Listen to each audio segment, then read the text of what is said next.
What's going on, everybody? Welcome to another LUMIX Live. We've got what I think, like I've said often with a lot of these streams, is another fun topic to talk about today, and that's primarily because listening to a lot of the feedback and the questions that we've seen, I basically took the last kind of 2 weeks going over, the general overarching questions that we've been getting on LUMIX Live, and even in some of the other forums that we work with. Oh, are we getting no audio? Nope. Audio's coming through. Double check. Sean, make sure you've got... there should be audio. It shows at least it's coming from my side. Yeah, I see it here on my side too. Okay. Yes, where was I? Yes, so going through a lot of the feedback and the commentary that we've gotten over the last couple of months, basically since the S5 Mark II came out, there's been a really big swell of people asking, for photography topics, wanting to know how to use your LUMIX cameras for photography, kind of ideas, like what kind of best settings would be recommended, how the cameras work as photography tools.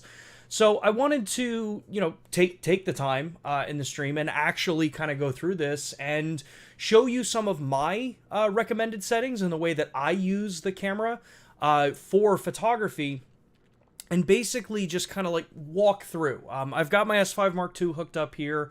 I've even got flashes hooked up to it because I want to touch on some of the flash photography functionality that we have, and kind of go through some of that stuff so that y'all maybe find something in here if you're a photographer that may help you get the best out of your equipment. Now, a lot of the stuff that I'm going to talk about is going to be focused around the S5 Mark II, mainly because that's the camera that most people are asking about. But pretty much everything I'm talking about is going to be the same for a GH6, a G9, the existing S5s, all of the cameras that we've got in the lineup. So shouldn't really have to worry too much about what, this being specific to one product. It's going to be, relevant to across the board. The other thing that I want to let everybody know about is we do these streams down here from Austin, Texas, and the last about 30 minutes I've been getting a lot of warnings and stuff about wind and all the weather that's like pushing through Texas right now. So hopefully I don't have a power outage or anything like that. If I have a power outage, I have like maybe 5 minutes on my battery backup. So if all of a sudden the stream stops, it's weather related and not really much I can control there. So yeah, outside of that stuff, typical, like we always do, I want to remind everybody about LUMIX Pro Services. We have LUMIX Pro Services Red and Platinum here in the United States. Red is the free tier. If you've purchased the LUMIX camera, make sure to go take a look at the LUMIX Pro Services Red. You can follow the QR code on the screen or the link down in the description, and check out what's available for your region. If you follow the link in the on the screen right now, or the US link down in the chat, you're going to go to the US-based LPS program. If you're joining us from outside of the US, follow the global link, and that will show you what's available in your region. But here in the US, Red's free. Platinum is the kind of step up level of this, where you're going to get all the benefits that you have for standard LUMIX Pro Services Red. But on top of that, like on top of the 3-year warranty that you get with it, you're going to be getting 2-day turnaround with next day shipping both ways on repairs, 20% off out of warranty, a really cool welcome gift with a really nice Peak Design strap, and then you also get like your annual sensor cleanings, maintenance, that kind of stuff if you're a working professional and you really want to have that highest level before you get into your season. And then last but not least, on that level, you also get access to the membership hotline. So if you prefer to speak to somebody instead of going through chat or emails, you have a better access to service and support that way. So be sure to take a look at them if it's something that you're interested in. Like I said, if you've got a new LUMIX camera, make sure to at least just get yourself registered for Red, because that's free and it comes with the cameras. One last thing is I dropped a poll in the chat because I'm very curious. I have my preconceived notions about what kind of photographers y'all are. I know where I stand in photography, but I'd love to hear where you are. Whether you're landscape, portrait, event, and then because YouTube only gives us 4 options, I had to kind of lump art, macro, and kind of the others into one category. So yes, I know it's not covering all of the areas, but rough ideas of where it is. So I'd love to hear and see what kind of photography do you do as I smack my microphone like I've done most weeks. So yes, Let's see here. We've got a lot of questions coming in, so just remember to tag at LUMIX USA, so I can see the questions and we can get through them.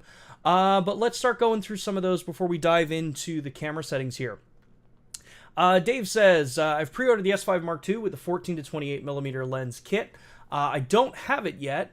Is it because I pre-ordered it with the lens? Do I have to wait until the lens is released to get it? At least I know here in the United States, that's up to the dealer and the kit that you purchased. In the US, we don't sell a boxed kit with the 14 to 28, so most dealers in the US will ship the items independently. So if you've ordered both on the same ticket, you'd get what comes in first. Though that's really kind of more up to the dealer that you're purchasing from. Sometimes they may want to put the whole order together.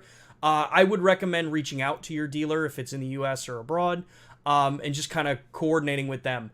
The S5 Mark IIs have been shipping. Yes, they are exceeding the demand that we've had for them, so they kind of come in stock and then they go out of stock pretty quickly. We are a manufacturing company, so we are relatively good at actually kind of keeping up with demand.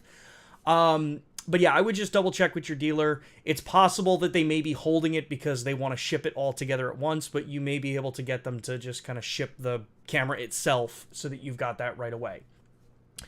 Max says, from Sweden, wish LUMIX Europe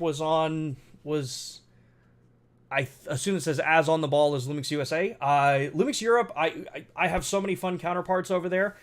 This platform is specifically designed to help globally. So, when it comes to this kind of stuff, you know, my counterparts over in Europe, we have a lot of good communication. So, they're definitely on the ball with this stuff. They help support through this as well. So, yeah. Let's see here. How does one set up the camera to use anamorphic lenses for photography? This is actually a good question. I wasn't really going to talk too much about that during a stream today, but when it comes to anamorphic photography, for those that are coming from a kind of maybe video-ish side, anamorphic is a style of lens. They are non-circular optics that are designed to give you a cat's eye look of bokeh. Depending on the type of lens that you use, and this is why I wasn't really going to go too far into it. But when it comes to using those lenses as a photography tool in the LUMIX cameras, you have a lot of things you have to kind of think about. Anamorphic lenses come with various D-squeeze ratios, so that could be 1.3, 1.33, 1.5, 1.6, 1.8, 2.0, so on and so forth. And if you did want to use one of those lenses for photography, at the moment, there aren't tools in the camera to de-squeeze in the photography modes. There are the tools in existence for videography and cinematography, but just not in the photo side yet. The more people that ask for it, the higher the likelihood is of us being able to include something like that in the cameras. But to put it into perspective, it is a relatively very small part of the market, so that usually kind of lowers the priority of being able to devote a ton of resources to making sure that it all works.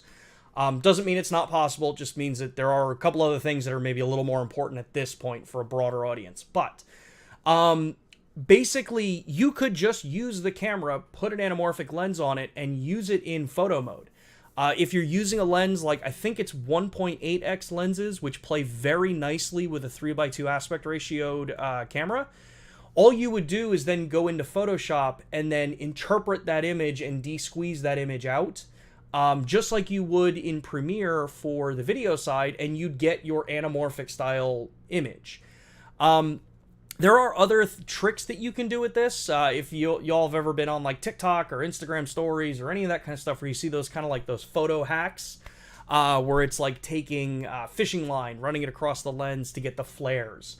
Putting in kind of masks for what the bokeh would look like. You can mimic a lot of this, but you also have a pretty cool capability in the LUMIX cameras to change the aspect ratios that you record in. And I know part of my display is kind of hidden here, but what you would do is you can come down into here into the aspect ratio option, and you could select something like 65 by 24, which is actually, it's a double 35 millimeter aspect ratio wide, or you could go to something like 2:1, which is a common video aspect ratio. So it's going to give you an image in that aspect ratio, but it's not going to necessarily give you the image properties that I think a lot of people would be looking for. But you also have the option to do in 4x3, which would help with lenses that are like 2x D-squeeze, things like that. Even 16x9, which would be more appropriate for a 1.3 or a 1.33 anamorphic. So you can tell the camera to shoot in these aspect ratios so that when you get to the post side of working with the photo, it's already in the correct aspect ratio to just apply a D-squeeze to that image. So Ryan, hopefully that helped a little bit. Outside of that, like I said, there aren't really tools from the photo side for specifically anamorphic at this time. We are asking for them because the cameras can D-squeeze and stuff like that to give you a preview, but yeah, just kind of not as seen there. Let's see here. As an event photographer, I mostly prefer landscape and nature. I am kind of on the same page. I came from the event photography side, but I much prefer landscape, astro, cityscape, that kind of stuff, or street photography too. So, Sean says, is the S5 Mark II geared more towards photography than the S5 Mark II X? And this is a great question, right? So, we released these two cameras, the S5 Mark II and the S5 Mark II X, and they were built on the premise that as photographers and videographers are starting to meld more and more together, we still believe that photographers deserve a choice in the equipment that you are purchasing. For a lot of photographers, there's a lot of options in cameras that, you may never have a need for. ProRes, all-intro recording, RAW over HDMI. They may just be things that are of no importance to your work. So that's why the S5 Mark II was created, giving you that choice, bringing the price down. You're not paying for things that you don't necessarily need in the camera, and things that may either be still in development costs, in, licensing fees, stuff like that. But depending on the type of photographer you are, the S5 Mark II X may actually be the more appealing camera for you. Myself, as someone who likes doing street photography and traveling with my cameras, and I don't like to draw attention to myself, I personally, if I were to have to buy these cameras, in full transparency, I do not have to buy these cameras because I work for the company, clearly. I would hands down go for the S5 Mark II X myself because I like the blacked out design. When we were all talking about the design and the ideas of this camera, ways we can make it look cooler, the totally blacked out logos, the kind of matte finish on the black dials and stuff like that is very appealing. So if you're like a street photographer and you like kind of keeping yourself low key, you don't like the logos there, or if you're someone who just kind of masks over the logos anyway, that was a very common thing that we would do in the DSLR days. The S5 Mark II X may be a really solid camera for you to take a look at. You're not losing anything in that camera from the photography side versus the S5 Mark II. They are, as photo tools, they are identical between each other. You just get all the extra video features on the X. So kind of keep that in mind there. Let's see here. Go through a couple more questions, and then I'm going to jump into the camera settings because we've already been going for about 15 minutes. Let's see here. Where did we go? That was that one. Has the color profile any influence on the exposure calculations, or do we get the same raw no matter what?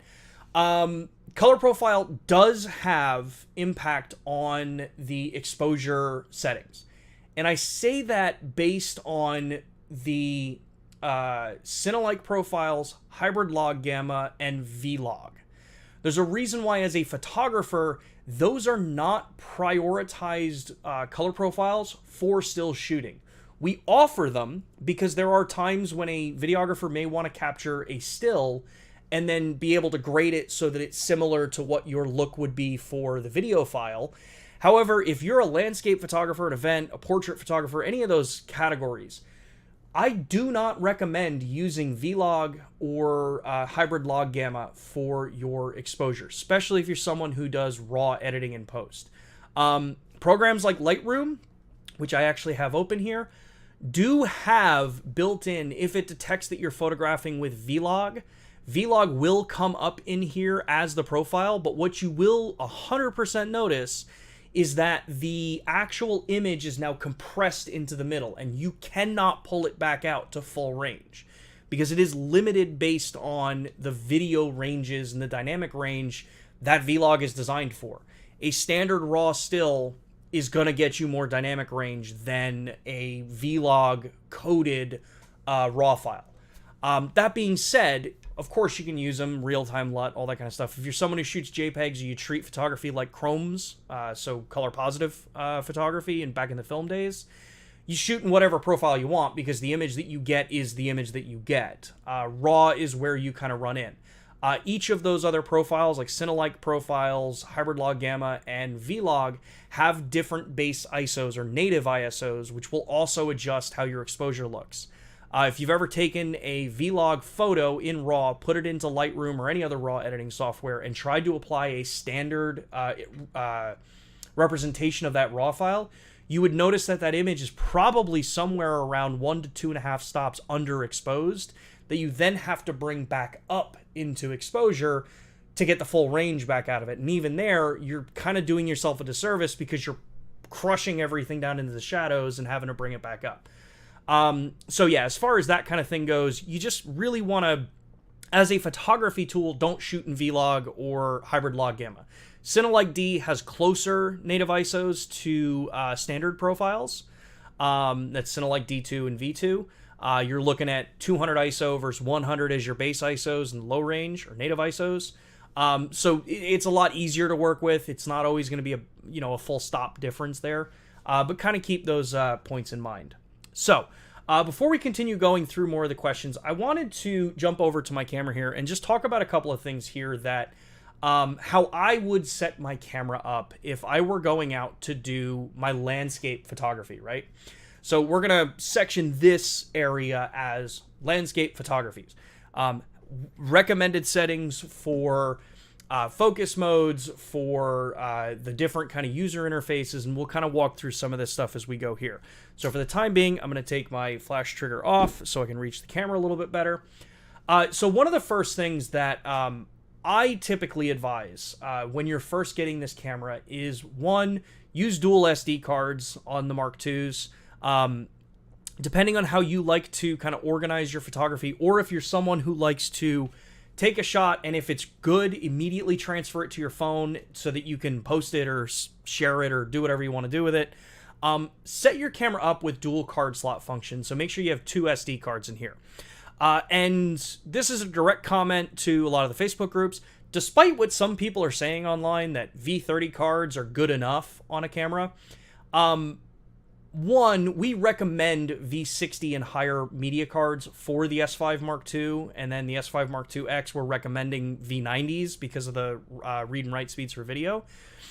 But more importantly, the reason that it's recommended to go to higher end cards is that specifications are not always adhered to when it comes to card manufacturers. It's not a slight on those brands, but also, why, when you're spending $2,000+ on a camera, are you going to cheap out on media? Media is the thing that actually stores all your photos. Don't cheap out on media. Buy reputable cards, buy high quality media. You get benefits in post by offloading photos faster. You get better support in camera because you know that you're not going to buffer out because of the slow speeds. That's my rant on that. Related to using double card slot here, I typically set my camera up with the ability to do allocation recording. So what this means is that I will have all of my JPEGs go to my card slot 2, and then have all of my raw photos and video files go to card slot 1. The reason for this is, depending on how you edit and work with your files, it can be beneficial to say, okay, on this one card, this is where all of my raw files are. So if I don't use Lightroom to do my cataloging, which I don't anymore, I used to just let Lightroom import everything, that would take your RAW and JPEG file and then sidecar them so that they were together in the same folder. Personally, I have a file structure where it's RAWs in one folder, JPEGs in another folder, because my JPEGs are only ever designed for either handing out to a client, posting on social very quickly, and I never want to have them in a single folder with all my RAW files. It makes it more of a headache to find them if I need to do something quick with it. So by setting the camera up to do the allocation recording, like we've said I've got here, I know that when I get home, I'm only pulling out card slot 1, putting that in the computer, and offloading all those photos. Those are all my RAW files. I'm good to go. Don't have to worry about it. My JPEGs, I know that if I'm working on my camera, you just click the button and go into playback to change card, and now I'm looking at all my JPEGs. Easy enough. The other kind of thing that I set up with this camera is when I first get it, is I come in here, and this is a lower known thing on the LUMIX cameras, is that we offer the ability in newer ones to add your copyright information. So this allows me to come in here, add an artist, add a copyright holder, and this will embed that information into your files. So you don't have to necessarily do that in post. When you bring it into Lightroom, it's going to tell you the artist, the copyright holder. It saves you that little bit of extra time if you're someone who likes to make sure that you have your files, tagged to you, instead of having to do it in post later. So small little extra piece there. Now, as we said, we're talking about landscape photography, so a couple things that you have some good access to. Monitor settings and monitor backlight before you even get out into using the camera in a photography sense. These are two settings that typically are going to be set primarily. Monitor backlight is set to automatic out of the box. So as a landscape photographer and as a portrait photographer in some cases, so I consider street photography and portrait similar, I don't want my screen brightening and darkening based on the ambient light that is hitting the sensor on the camera. I want to know that if I'm judging my exposure, even though I tell people do not judge your exposure off a rear screen on any camera, I don't care what brand it is, you still want it to be a seamless experience, or at least a consistent experience when you're actually using the cameras. So I recommend people to come into the backlight settings and set this to where you're comfortable. By doing this, you're not going to get thrown off by thinking that the photo that you took is under or overexposed just because the backlight on the screen is getting brighter or darker. This gives you a consistent experience when you're working with the camera. You know what it should look like, and you're good to go. The other thing in this menu here that sometimes I'll change, most times I won't, is the LVF frame rate.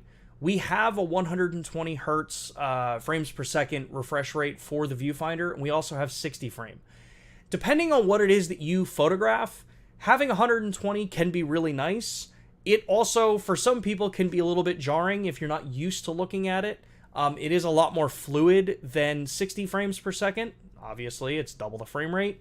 But also, if you want the highest resolution, the highest overall quality out of your viewfinder, you're going to stick probably to 60 frames per second, and 99% of the time, that's more than enough, and that is actually more comfortable for most people when you're actually viewing through the viewfinder. So, other things in this menu here, again, before we actually go into the actual photographing side, if I'm doing landscape work, I will come in here and I will play around with some of the power settings. So we have an option called Power Saving LVF. This is where you can come into the camera and say, hey, if I'm on a menu for a certain amount of time, put the camera to sleep. Basically save battery power as much as you can. It's anywhere from 1 second to 10 seconds. And then there's method of activation, which is on control panel or just while you're in recording standby. These are just different ways that you can set the camera up so that if you're someone who likes to leave your camera on, you can just let it run, and then when you're not using it, it's going to actually go to sleep and save you some battery there. So, hardware stuff pretty much out of the way when it comes to landscape photography as far as the base settings that I would use here. Now, how do I set my photos up? How do I set my camera up to actually go out there and capture photos? So, to start with, we've talked about this numerous times, but we have all of the different photo styles in this camera. We've got the My Photo Styles, which also now, for those that have missed the What the Heck Are LUTs stream, we have the option to come in here and actually add LUTs on top of your images to give you very specific looks. This is the same as what we're doing for real-time LUT. However, under the My Photo Styles, you can program these to be using whatever base exposure or base color profile you want. If you want to learn more about that, go take a look at the real-time LUT stream that we did, or it's called What the Heck Are LUTs. So you have that option in this camera, but we also have a ton of other options in here. So we have obviously standard, vivid, natural, landscape, portrait, monochrome. We have the various different monochromes. And then, like I said, you go into Cinelike, Vlog, Real-Time LUT, and then the custom ones. If you are capturing raw images, no matter what you shoot here, from L monochrome S all the way to standard, and technically like 709 as well, your images will always have the flexibility to change these color profiles later in post. So the reason you would use these in the camera while you're actually out capturing is to actually be able to set this up and say, hey, I want real quick turnaround on my photos in my JPEGs so that I can then take it and just kind of go out and shoot with it. Typically, if you're doing landscape, that kind of work, I would recommend either doing standard or the actual landscape color profile. It boosts certain colors, but that's a personal preference. They may be different depending on your style of shooting, what color profile you like. As someone who likes the, the kind of Leica-esque color palette, I tend to actually have my camera set to vivid, and then I underexpose my images a bit, because I can get that little bit higher crunch, a little bit kind of more in-depth, kind of color and saturation out of my images. And then I usually shoot a little more wide open. Even if I'm doing landscape work, I personally tend to like that. But what's great about this is, like I said, if I go into Lightroom here, and I know we'll use this image here as an example. Actually, we'll use this image here as an example. So, like I said, when I go into the development tab, I can come in here and I have access to change all of these. So if I liked this image as Cinelike, I can easily just go in and change it. If I like this as standard, I can change it back. All of our profiles are built in with Adobe Lightroom or Adobe Camera Raw as a whole. So you have that flexibility in post to be able to go in and change what profile you used on that particular image, and not have to think about going back to reshoot it or what color profile that I want this in. You have that control no matter what you shot it in. Even if you shot it in Vlog, you can still come in here and change it. Although, like I said, certain profiles you want to make sure of aren't causing an exposure shift in your image. When we go back to the camera, depending on the type of landscape photographer that you are, we also have an option on the S5 Mark II called High Resolution Shot Mode. Let me remember where I got that mode here. Here it is. This is going to be a mode that's accessible from the actual top of the camera on the mode dial. And with all of the settings in our camera, when you go into a hard dialed mode for this, so in this case I just switched the dial to High Resolution Shot, when I click the menu button, you'll see that high resolution shot mode settings are now visible, and my picture quality and size are set for me. So I can go into high resolution shot mode, and then I can pick how I want the system to work. If you've ever worked with high res shot on a G9, on the original S cameras, any of that stuff, it's the same overall tool here. And we do have the motion blur processing, which allows me to come in here and say, hey, I want motion blur kind of corrected, or I want to leave it if I've, say, got, waterfalls or running water or anything like that. You can leave these on and let that blur actually show through the image. It just kind of depends on which one, works best for you. You also have shutter delay in case you're someone who doesn't have a remote, or you don't want to use the built-in Bluetooth remote that you have in the LUMIX Sync app. So you can always access and be able to trigger the camera without actually having to touch it, and save yourself there.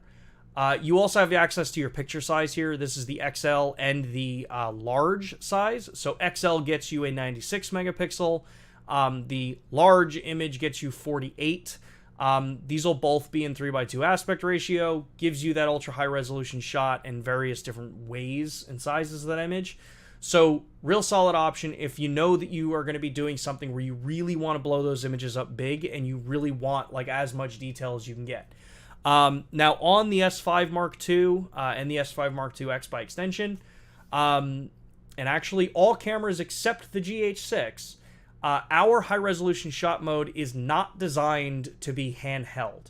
The GH6 is the only camera that has handheld high resolution shot mode built into it. Smaller sensor gives us more flexibility to actually be able to do the fine control needed for it. So what that means is that you'll want a good tripod, or you'll want the ability to actually kind of prop the camera up when you're going to do these images, and you want to try to minimize as much, kind of motion that you can in touching the camera.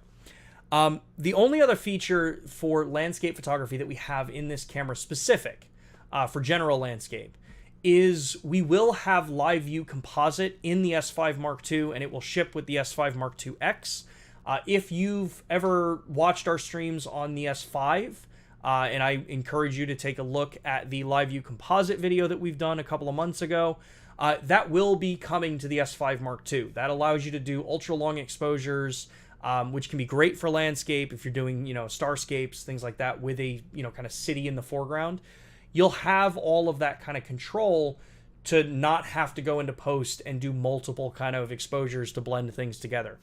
That is a unique feature to us in full frame. We are the only ones in full frame that offer it as far as live view composite goes. And we are the only manufacturer in full frame that's doing high resolution shot mode built into the camera, where you don't need to use an external software. So you get a much faster turnaround with using this camera when it comes to landscape style. Couple other things when it comes to landscape. Depending on how you like to meter or capture your images for landscape, we have a couple different modes here for metering. Obviously, everyone knows the three main ones, or I shouldn't say obviously. I think most people know the main exposure metering modes, right? Evaluative or full area, which is going to be using the entire image area to generate your exposure. You have center weighted. Then we have spot metering, which is does give you the ability to actually link that spot metering to a focus point if you want. But we've also added, since the S1 series, we've also added highlight spot metering. So this one allows me to actually go in here and say, I want to meter with spot, but make sure that no highlight is ever clipped in my frame. This can be really useful depending on the type of photography that you're doing. If, say, you're photographing the moon or things like that, you have an ability to have the camera prioritize highlight protection over everything else. The challenge here, if you do use this, is make sure that you don't use it for everything, because you will notice that your exposures will actually be really dark if you're not photographing something with the sole purpose of protecting the highlights and then bringing your shadows up in post. So, let me look back through some of these questions here before I go too much further. Would you be able to go over custom dial modes, C1, C2, and C3, and how to save photography settings on each one for different situations, like street photography during the day? Yes, I will cover that. That is one of the next things that I'm going to go through, Ruckus, here after we get through this round of questions here. Max says, I mostly do product photography. I'm an introvert and I need to hide in a photo cave with my lights. I'd be terrible in public. For the longest time, that's exactly how I was. I used to get very, kind of nervous going out there approaching people to photograph them. Let's see here. T-Cross says, help me, is the S5 capable of doing professional video, and which one should I get between the GH5 Mark II and an S5? 100%. They can do professional video. There are many professionals in the chat here that use the LUMIX cameras for professional work. Whether it's between a GH5 Mark II or an S5, that's a much harder question for me to be able to provide help with. I think a lot of the people in the chat might be able to kind of help you with that, because it's going to depend on what it is you're trying to photograph, right? Or in your case, do video. It's going to fully depend on what your needs are. GH5 Mark II can be a much more powerful tool for video than an S5 because of unlimited recording, 4K 60p with no additional crop on the sensor region, things like that, where an S5 is going to get you much better low light performance that way. But yeah, I also encourage you to take a look at some of the other streams that we've done on the S5 for video use. Dave, I'm in the UK and I just got an email from when I ordered the S5 II at Wex, and they said they're still waiting for stock from their supplier, which is totally possible. It's possible that they just got so many pre-orders for it that they're just backed up. Possible to briefly go over the in-camera metering for the S5 series and when to use it, when to get great exposure for photos. Hopefully what I just did before was kind of good coverage of it. Typically, for that one, like I said, 9 out of 10 times I have my camera in center weighted because I came from using film cameras where the meter it had was typically a center weighted meter. Evaluative metering, I find it challenging to use because it's going to take in account the brightest point in your photo and the darkest point in your photo and try to bring them to middle gray, so you get a very flat looking image. Spot metering can be incredibly useful, especially because you can actually tune your spot metering to go to your focus point. It just takes a bit of different, kind of control over your camera. If you're someone who just wants to be able to click the shutter and go and not really have to worry too much about, the metering options of the camera, I highly recommend setting your camera to center weighted. Evaluative metering or full area metering can cause some challenges, especially if you're doing landscape, because your sky is going to be so much brighter than your foreground. And evaluative metering can be thrown off to that where the photo you get out of the camera is very flat and needs you to go into post to do a lot of work and blending to bring your highlights back, to bring your shadows up. It's a little bit higher level of mastery on actually working with your photos, and kind of like what we had to do in the film days in a darkroom. But I think you can get a much better result using center weighted, as long as you don't have the ultra bright part of your image right in the middle of the frame. Let's see here. Help me with, so we already did that one. Where did we go? That. I mostly take landscapes, macro, some other, product photography. Awesome. I have a problem with my S5 Mark II. When I use the new high-speed photo, 30 frames per second, there's a delay before starting the shoot. So I'm forced to use 9 pics per second. Can I change that setting? So in the S5 Mark II, with the 30 frames per second mode, as this user's pointing out, Morton is pointing out, there is a slight delay as the camera's, as you half press the shutter and then it actually starts to fire. This is something that I have brought up to the team because I did get someone else to ask about this. At this moment, I don't have an update for you as far as that kind of delay or something like that. So as soon as I can get any kind of information for you, I will let you know on this platform. But just kind of hang tight, and we may be able to get you an answer down the line on the stream. Let's see here. Does the new Leica 12 to 35 Micro Four Thirds use newer focus motors over the 12 to 35 Mark II? I'm not 100% sure what the exact differences are between it, other than I know that it has new styling, new optical coatings, new change to close focus. I don't remember if there's any major difference in the motors, so that I'm not 100% sure of. So let's see here. Is there a way to use the tool for manual focusing in autofocus mode? I'm talking about focus peaking, etc. I've read somewhere that you can do that. Yes. So if you're, this is a great point for some of the landscape photographers as well, because I've run into situations where I want to make sure that where I am focusing is the range that I want, and that depth of field wise, it's going to look the way I want it. Typically with landscape photography, you're usually, obviously, yes, you can use autofocus. A lot of times people will argue to you that, well, it's landscape, you can use manual focus, which is fine as well. But if you are using autofocus, we do have the ability here to say display during AFS.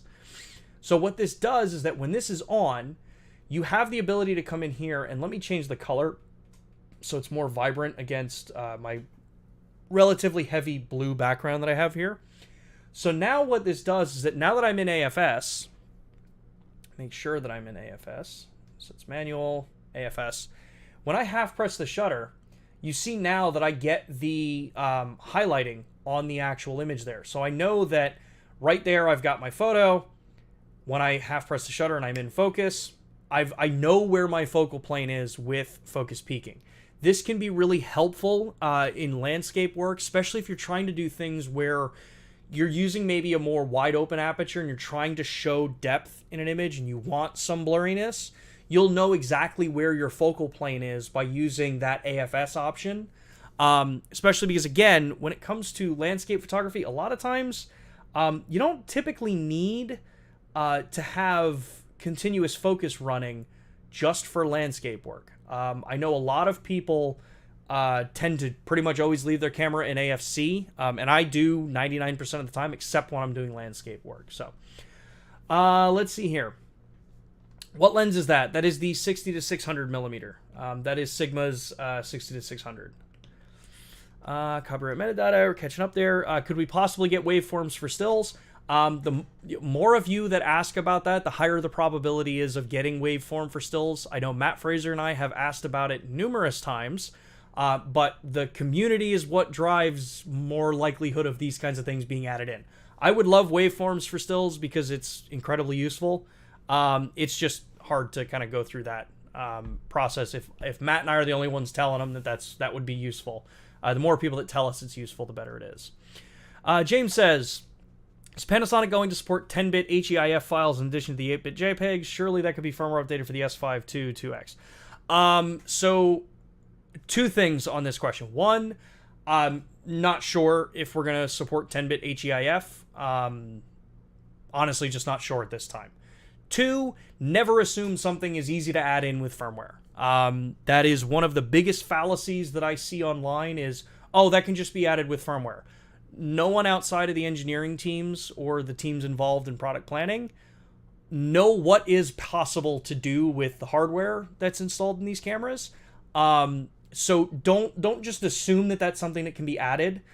Even if we would really like to see it, there may be some things that just aren't possible. I'm not saying that this is or isn't, but it is something that we have asked. I know that has come up in the chat before. We used to support a 10-bit version of higher compression files. They were called HLG Photo. That was on the S5. The S5 Mark II does not have HLG Photo anymore. It used a relatively proprietary version of what HEIF files are doing.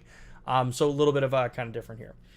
Let's see here. Really the only full frame with live view composite? Yes. Panasonic LUMIX is the only brand doing live view composite in full frame. Is it possible to include pre-burst and focus stacking in camera in a future update? I don't know if focus stacking or pre-burst will come to the cameras, but we've gotten a lot of requests for it. We will definitely look to see what we can kind of get out of there. Okay. Let's see here. T-Cross, I did answer your questions. Hopefully, now that I'm finally going through this, you got there. Carlos, I sent about the Flash with AFC. So I have actually played around with Flash more and more on the S5 Mark II versus the S5. And I see a little bit of a difference between the two. It is something that I have kicked up to my team to double check and kind of dig into. So I don't have an update for you right now, Carlos, but it is something that we are looking into, because I did see a little bit of a difference between the S5 and an S5 Mark II. Not enough for me to be conclusive one way or another, but a lot of testing will be going on about how the system works. Cool. JC, have the LUMIX box cameras sold well? The plans to continue to expand. Box cameras have sold incredibly well. Future plans we don't talk about. So, okay. So back to the camera. One of the things that, I kind of want to talk about here, because as we looked at the group of photographers that we have here, there are a decent amount of portrait and event style photographers in here. And as actually was a good segue, Carlos bringing that question up, is about flash photography. So, as many of you know, LUMIX cameras, or some of you may not know, LUMIX cameras are photo tools as well, as we've just been talking about. And there are a lot of accessories out there that can be incredibly useful for photographers, depending on what it is that your style of photography is. And one of those is flash. I have my personal flashes here that I've been using for quite some time now, or flash and a remote trigger. So I use the Godox flashes here. This is the V862. I talked about this one last week. This is the primary flash that I've ever been using anytime I do some event work. And I am a very old school style of using flash. It is typically either on camera bouncing or using some base kind of reflectors and things like that. It's just the way that I've always worked. But I have started getting into using remote flashes. So taking, as I just blind myself looking into that flash, taking a remote and being able to position the flash wherever I want. So a couple of things about flash photography with the LUMIX system. By default, if you're using something like this Godox flash here, you'll have the controls for, everything from manual, TTL, all that kind of stuff. If you're someone who uses TTL, make sure you use the O variant of the Godox flashes, but it'll still work TTL on the Lumix cameras.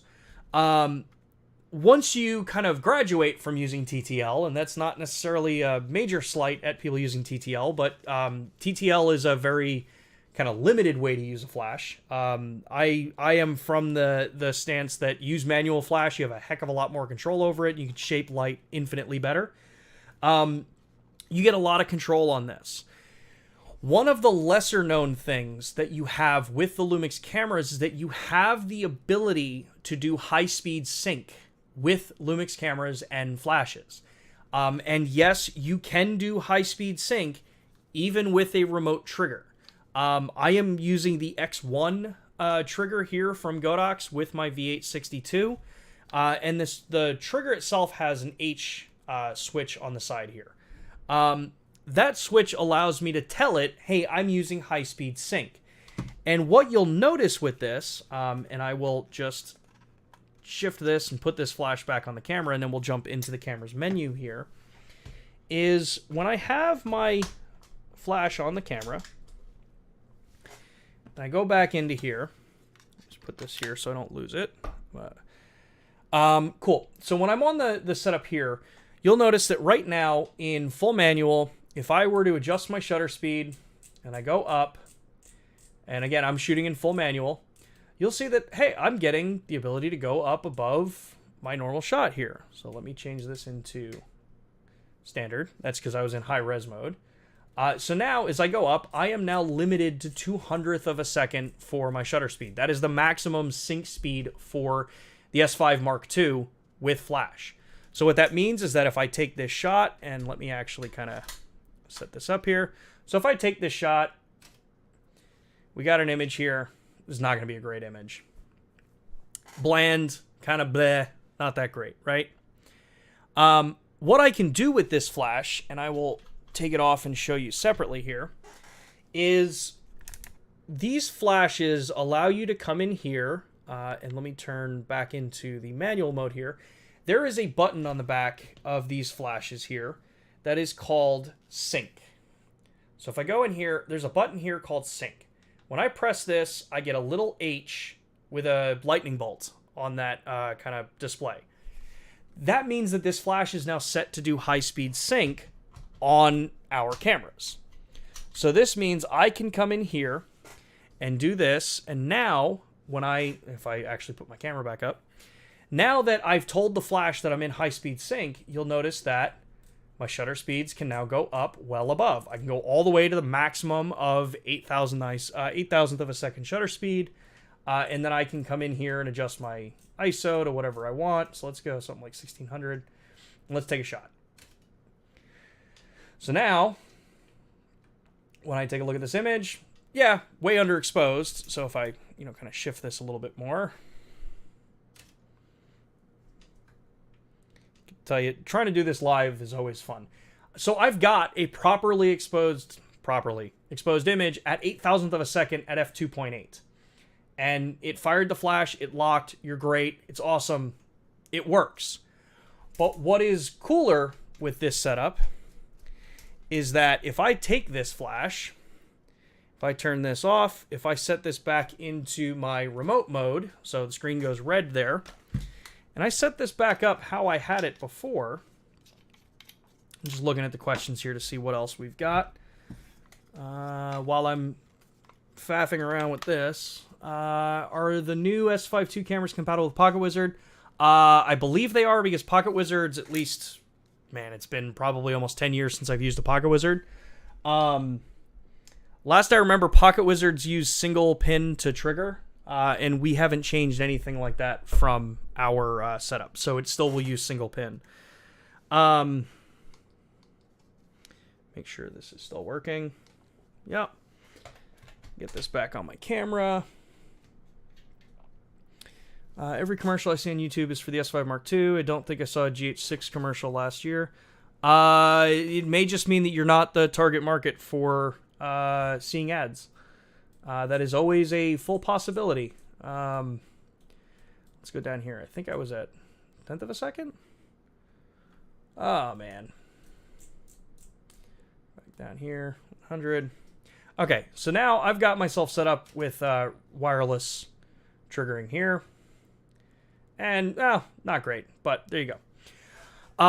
So, all right, I've got that all set up. But what this allows me to do now is that I can take the transmitter, when I have this attached, flip it to the H mode on the transmitter, which now lets me come in here and I can do off-camera high-speed sync with the S5 Mark II and be able to actually fire at those ultra-high speeds, not having to necessarily go back and forth between, how do I want the camera set up? Now, clearly that's not a good exposure, but I have the ability to come in and change that just by upping my ISO. We'll do this the easy way.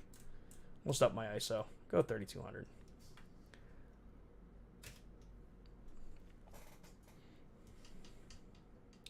There you go. It still works just like the standard setup works. We've got all of this control with it. So you don't have to necessarily think about this as, I'm going to Panasonic. Excuse me, I'm going to Panasonic LUMIX. We do make flashes ourselves, but you have compatibility in flashes with other brands. We can easily work with the Godox system here. You get your high-speed sync if you're someone who really likes working with high-speed sync.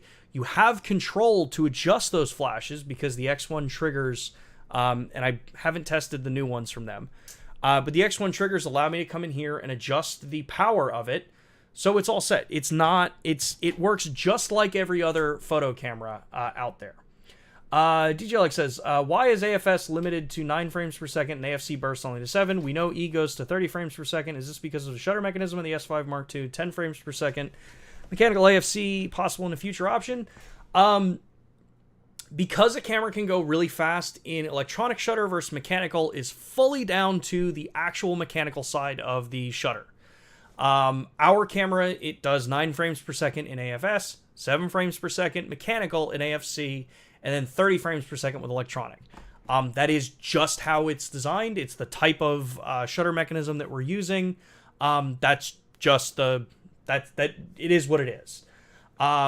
Future cameras having 10 plus FPS, possibly. The biggest thing is that what I think a lot of people need to kind of remember is that we have always been known as a video-focused camera brand. We are making a lot of shifts this year, especially now that we've got the S5 Mark II. You see that the S5 Mark II is an incredibly capable stills camera. We've got phase detect hybrid autofocusing in the system now, so that makes it more appealing to a lot of photographers. If you yourself are someone who just jumped into our system finally for photography and looked at it and said, that's really cool, now you've got this, you like our interface, now you've got phase, now you can use us as a stills camera. It's a solid tool for all of that, and that's going to continue more and more. The more areas that we start to see, whether or not we target wildlife, sports photographers, that can start to change, where do your priorities sit for a stills camera? Are we building a camera that's going to go after, say, like an R3 or a Z9? Probably not in this size or price category. So you may not see those heavy mechanical burst rates. But we're always looking and working to increase and bring more flexibility to this. Now that we're seeing a much larger interest in photographers onto the system, you'll see some more development that way. In other ways, we are already exceeding pretty much everybody else with the fact that, like I said, we're the only camera company that does high-resolution shot in camera. We're also the only camera company making full frame with live view composite. So those are two different areas of photography. But our compatibility across the board, if you're using different flashes, you have compatibility. It just kind of depends on what area you're looking at. Do any other G-Series cameras besides the GH5S shoot 14-bit RAWs? What about the S-Series? Does it make any difference anyway? The GH5S is a 14-bit stills camera. The GH6 is a 16-bit container camera. And the entire S-Series is 14-bit. So, does it make any real appreciable difference? It depends on the camera, and it depends on your particular need to push files as hard as you can. In Micro Four Thirds, typically 12-bit to 14 bits perfectly fine. In full frame 35mm, 14-bit is pretty much standard right now when it comes to raw files. Compressed versus uncompressed, there's arguments left and right that could be made about that. depending on file size and whether or not the compression is good, or what the quality of it is. So it's not that it's necessarily great, or will you see a difference anywhere. Higher bit depth typically means better. It can also mean, and I do encourage you to read the article that DP Review posted about bit depth a long time ago, if you push bit depth just to push bit depth, you're actually adding more noise to your image because you're burying and showing more information that way. So it's a little bit of a, kind of a little bit of a different setup there. So, let's see here. Opinion on compressed RAW formats for stills. Most cameras compress RAW is perfectly fine for stills. You start looking at, such a minor difference in compressed versus uncompressed RAW, especially these days, that there really isn't that big of a deal. And most cameras, if you look at a lot of the higher end cameras where you're looking at faster burst rate shooting, they have to bit depth down the camera anyway to get faster readouts. In the end, I think a lot of times that level of detail is just being kind of exploited for a spec sheet warrior to say like, hey, this one's better than the other. In reality, if you put them side by side, the real world differences are going to be relatively minor, if at all noticeable by most people. So it doesn't really matter to me whether it's compressed or uncompressed. If I can get a really good compressed file that saves me file size and doesn't have any appreciable difference in image quality, I'm going with that all day long, because I don't want to have to be spending hundreds of thousands of dollars in storage over the lifetime that I have here working in photography. So just logged on, so apologies if this has been covered. Is it possible to use flash in high resolution or live view composite mode on the S5 or S5 Mark II? I did not cover that part, actually. So because high resolution shot mode and live view composite use the because live view composite and high resolution shot mode use electronic shutter, flashes can't sync with electronic shutter for the most part. I know there are some out there that have some level of flash sync to them, but for the most part, that is the exception, not the rule. So in our system, when it comes to those two modes, you can't use flash with it on camera to where it will trigger. You can get creative with it if you're using live view composite. You can always be doing a longer exposure and then just fire the flash off separately off camera. And yeah, of course, you can then use flash with it. At that point, you have to make sure that you're a long enough or a short enough flash duration that, you actually cover the image so you don't get bands in it. The typical issues that you have with electronic shutter when it comes to flash work. High resolution shot, if you had a really fast flash, like I know Hensel used to make the Speedmax years ago, maybe those would work because you would want to fire a flash 8 times in a row at the speed that the camera captures those images. Or if you're doing a 1 second exposure, you'd have to fire the flash once every second. And that could work for you. But that's the side where photography, and you start playing around with that level of flash work, you're getting very close into the art style of it, even into the landscape style, that kind of thing. It's probably not as practical of a use case for things like portraiture or event kind of work. That's where you're going to be able to set yourself, time and use that kind of setup, and it'll be good. A little disappointed about the S5 Mark II live viewfinder. Also, if more resolution compared to an old S5 in photo mode. Using manual focus assist when zooming, I found less detail, only 6 magnification instead of the S5, which was 20 and more detailed. So I think I talked about this, I know, on one of the Reddit forums and some of the other stuff too. The viewfinder is higher resolution on the S5 Mark II versus the S5. So that was one of the complaints people had, was that they wanted a higher resolution viewfinder in the camera, so we got you a higher resolution viewfinder. The punch-in magnification for manual focus, yeah, there are differences there. At the current time, we've got 6 times magnification. That's what you've got. 20 times in the older one, which you got to remember is smaller resolution, and the scaling that goes into that. You can, in some cases, get better visible detail. Doesn't necessarily mean it actually is better detail. It's kind of the same thing like, when you look at moving into the new processor and the new sensors that we're using, which allow us to do punch-in while recording video. It's a newer addition to our system, so that's why you've got a little bit of a different setup there. When it comes to the photo side, really depending on what your use cases are, now that we've got competent autofocus for continuous with PDAF, it actually, in most cases that I've worked with people, it's actually meant that they're not using manual assist as often anymore. And peaking can be even more useful on a camera like this. So a couple different things to go around with, though, again, as I say, that does not mean that we're not ever looking to do more with it. We will always continue to do more and push more where we can. So compressed RAW on LUMIX, when? No idea if it's even something that's a plan to do that. But yeah. Maybe more of a video question. What about the punch and magnification for the GH6? Yeah, I would have to address that one more on a more of a video focus stream. FC, does GH6 prevent writing to USB flash drives or SD cards with a card reader? Not SSD connected to the USB. Random write speeds on USB flash drives are terribly slow. Does GH6 prevent writing to USB flash drives or SD cards with card readers, not SSDs?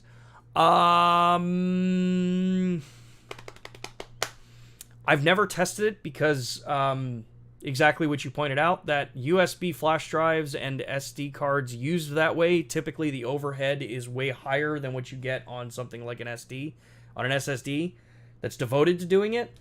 Even if it does let you, because we're not gonna not let you do that, but honestly, I would never recommend that. I would never ever recommend using something like this, a USB flash drive, to record over a USB on a camera. They're just not ever designed to run, just not designed to write that fast. Does E-shutter reduce dynamic range for Lumix cameras? Not in any appreciable manner. Panasonic Lumix are great. Photo cameras, not knocking video folks, but but photo seems to be overshadowed. Yes, it does. Can you watch GH6 ProRes through HDMI, or does it need to be compressed? Yeah, you can.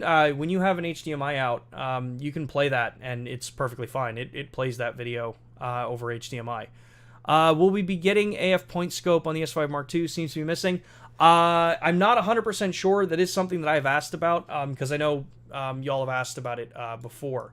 So I've got a couple more minutes, couple things I want to talk about here as far as general setup, right? Going through on the S5 Mark II and any of the Lumix cameras, if you're someone who likes to use auto ISO, right, and you want to work with the camera and have it set like, hey, I only ever want to stick between this ISO range on my camera, you have a couple ways that you can do this. One, you have your auto ISO limit settings, so you can set your lower and your upper. This would say, okay, lowest ISO I can go 100, highest ISO I can go 6400 in this particular setup. Cool. But if you have your camera set in aperture priority as well, so that's shutter, that's aperture priority.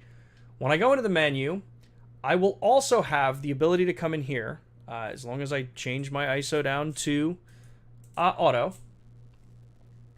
I now also have the ability to come in here and do minimum shutter speed, which allows me to come in and say, hey, I don't want my shutter speed going down below, say, 1600th of a second.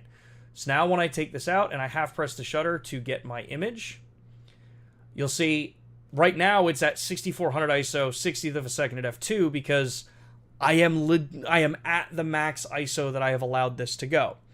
If I were to lower this aperture down, I'm at f1.8. Fastest I can get is 1/60th. If I were to come in and actually raise my ISO, my maximum ISO range, and actually I'm going to move my camera here. In my top dial here, I can change what that number goes up to. So say I set this to 51,000.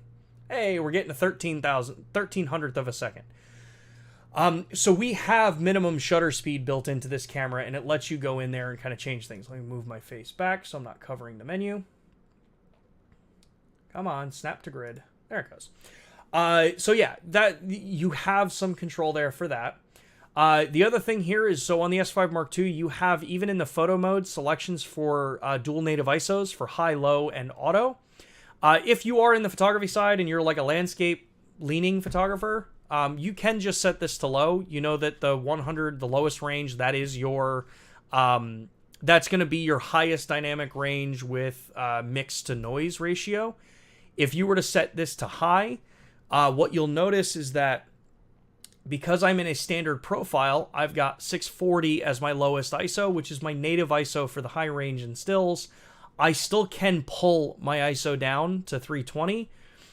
Though something to remember with stills photography is that when you pull ISO down below the base or native ISO, you are losing highlight dynamic range. You are clipping your highlights earlier when you pull an exposure down for that shot.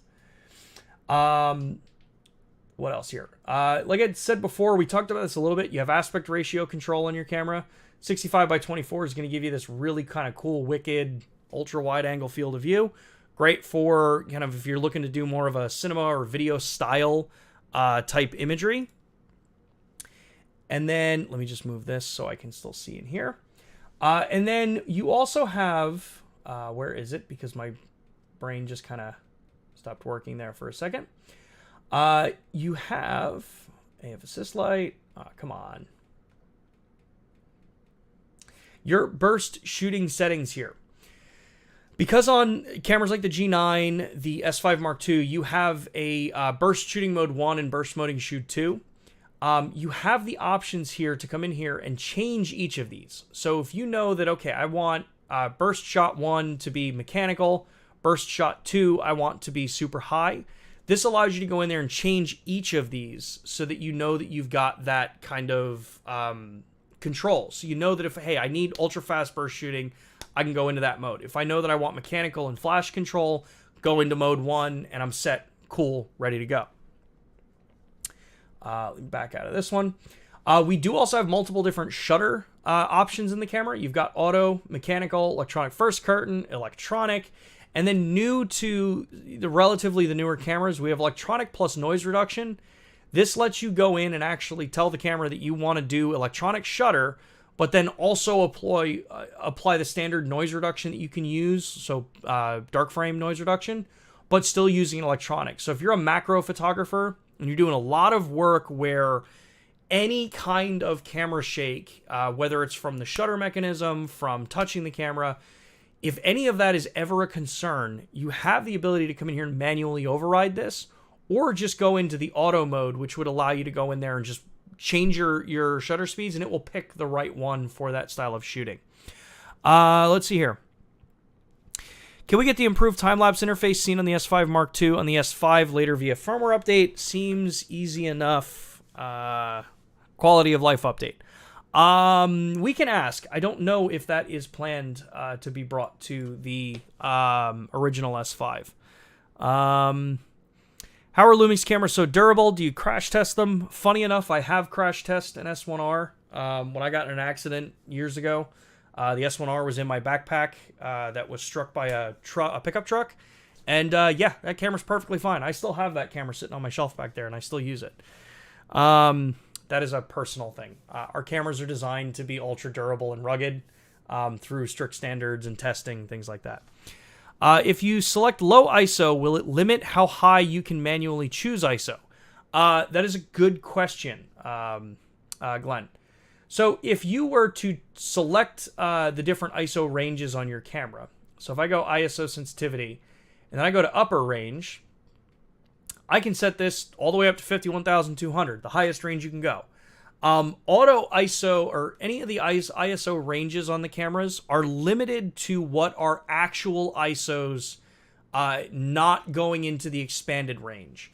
So that means that I have from 640, in this case, because now I'm in the high range, 640 to 51,000. If I come up here and I change this to auto, and I go to ISO sensitivity, now I can go all the way down to 100. The only limit that would happen there when you're selecting your upper and lower range is what you just saw. If you tell the camera to be in high, then you're going to be limited to the low range being what the lowest is of that high range, if that makes sense. But if you're in the other way, not as big of a difference. You can just go all the way up with it, and you can set it there. In photography, 9 out of 10 times, you're probably just going to have the camera set in auto, and then the camera will automatically change over the native ISO ranges when you hit those kind of threshold points. Let's see here.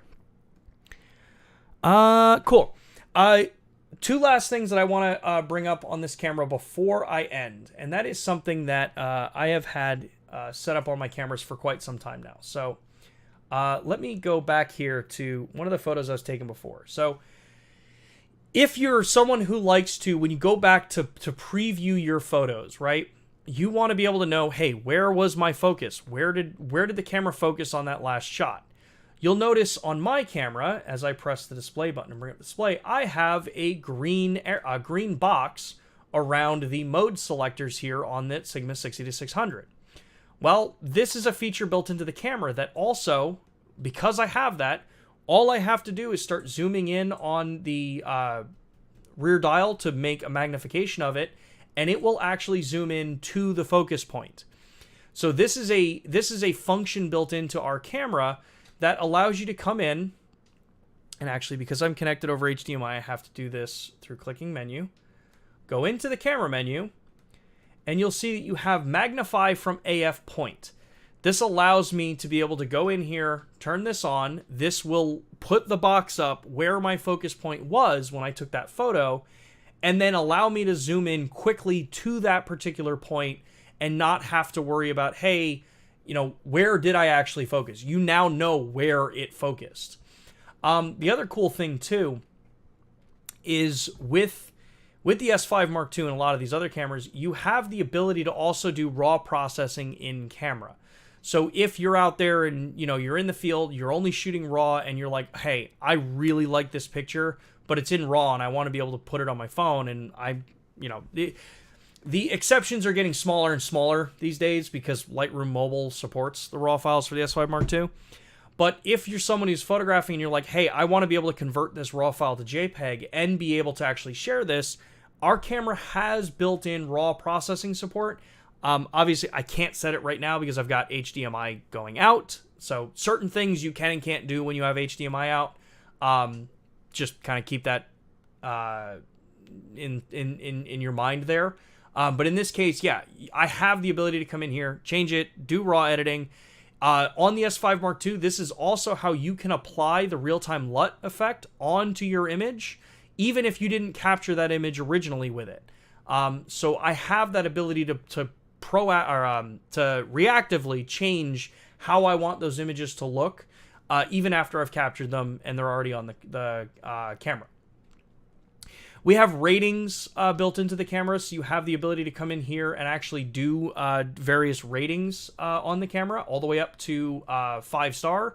These will propagate over into use for things like Lightroom and Capture One and all those different programs. So those do carry over. Like we said in the earlier part of this, the actual copywriting information also carries over. We have, as we've talked about numerous times, you have subject detection modes in the S5 Mark II. If I change this to continuous here, thank you. Go into continuous. Let me change my, let's go back to having this look standard. So there. I have the ability to come in here and do different AF custom setting options here. So if I reset these to the standard setup, that's how we want that to be. I've got 4 different options for various different styles of photography to work the different autofocusing there. I have the focus limiter option on the S5 Mark II if you're someone who knows that you need to be able to limit where your focus options go there. And yeah, just tons of customizing options here. So what I want to do here is I want to pose the question to all of you. For the next couple of streams, next week's stream is going to be an interview with another creator like we've done with Emily and Caleb and some of the others that we've had in the past. Next week's stream is going to be a recorded interview. The following week's stream, I am unfortunately going to be on the road, so this Lumix Live will be a fully recorded stream in 2 weeks. Put your comments down after this video is posted. Put your comments down as to what you want to see us do from a photography perspective. What topics do you want us to dive deeper into? And I'm going to pick 5 of them that are most requested. Now remember, put them in the comments after the video. I will be picking 5 of them and actually pre-recording a deeper dive into how these work. I want to try to start doing more of that for future streams, where y'all leave your comment, you put in there what exactly you want to learn, and then we'll pick the best one. And when it comes to this, if someone writes something in there that you want to see, give that comment a thumbs up, help it rise up the chart there. That'll help me actually go through there and say, hey, everyone really wants to know about this. Let's devote either a full stream to it, or let's actually go in depth and record an actual conversation on it, showing you in depth how to actually use those different modes.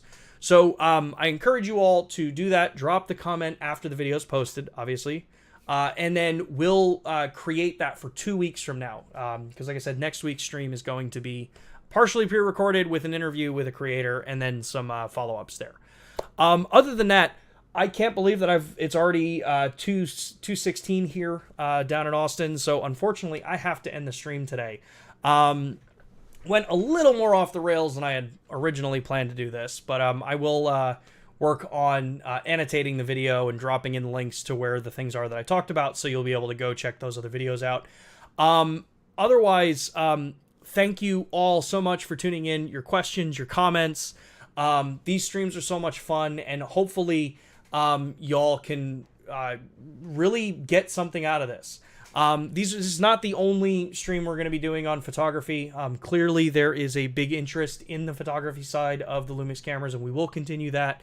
But like I said before, I encourage you, when this video is posted, drop your recommended feature you want to have us cover more in depth in the comments, and upvote those that you agree with to kind of set up for our stream in 2 weeks. Otherwise, thank you all so much for tuning in. I look forward to coming back to you next Thursday at 2 p.m. Eastern Time. I hope you all have a great weekend. Get out there, create some cool stuff. And yeah, we will see you next Thursday, 2 p.m. Eastern Time. Thanks, everybody.